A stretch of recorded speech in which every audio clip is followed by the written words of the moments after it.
Hi friends, இன்றைக்கி நம்ம சேனலில் பார்க்கக்கூடிய டாபிக் என்னென்னா நடிகர் விசுவின் வரலாறு. இவருடைய முழு பேர் என்னென்னா மீனாட்சி சுந்தரம் ராமசாமி சுவாமிநாதன். இவர் பிறந்த தேதி ஜூலை 1, 1945. இவர் பிறந்த இடம் சென்னை. இவர் உடன் பிறந்தவர் யாருன்னா, இவர் இயக்கிய பல படங்களில் நடித்துள்ள கிஷ்மு என்கிற கிருஷ்ணமூர்த்தி அவருடைய அண்ணன் ஆவார். விசு முதலில் நடித்த படம் மணல் கயிறு. இந்த மணல் கயிறுன்ற படத்தை தொடர்ந்து இவர் பல படங்களை இயக்கியுள்ளார். இவர் முதலில் இயக்கிய படம் 1982 கண்மணி பூங்கா என்ற முதல் படத்தை இயக்கினார். இவர் திரைக்கதை எழுதிய படங்கள் என்னவென்றால், நடிகர் சிவகுமார் நடித்த அவன் அவள் அது, ரஜினிகாந்தின் தில்லு முள்ளு, நெற்றிக்கண், புதுக்கவிதை, நல்லவனுக்கு நல்லவன், மிஸ்டர் பாரத். இவர் இயக்குனர் மட்டுமல்லாமல் கதாசிரியர், தயாரிப்பாளர், வசனகர்த்தா, நடிகர் ஆவார்.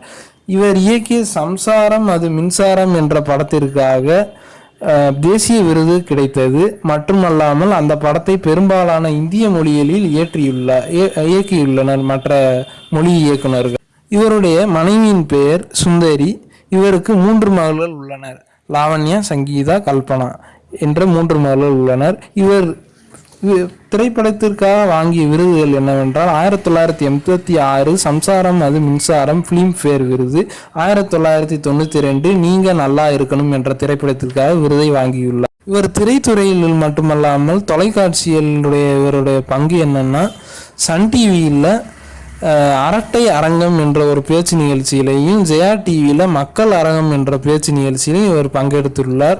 இவர் நடித்த மற்றும் இயக்கிய படங்களின் தொகுப்பை பார்ப்போம். மணல் கயிறு, சிதம்பர ரகசியம், சம்சாரம் அது மின்சாரம், கெட்டிமேளம், புதுக்கவிதை, நல்லவனுக்கு நல்லவன், தில்லு முள்ளு, சிகாமணி, ரமாமணி, நாணயம் இல்லாத நாணயம், நெற்றிக்கண், கண்மணி பூங்கா, காவலன் அவன் கோவலன், உரிமை ஊஞ்சலாடுகிறது, பெண்மணி அவள் கண்மணி, கௌரி கல்யாணம், பொண்டாட்டியே தெய்வம், சகலகலா சம்பந்தி, பட்டுக்கோட்டை பெரியப்பா, மாப்பிள்ளை சார், வாசுகி, வாய்ச்சொல்லில் வீரநடி, வரவு நல்ல உறவு, வேடிக்கை ஒரு வாடிக்கை.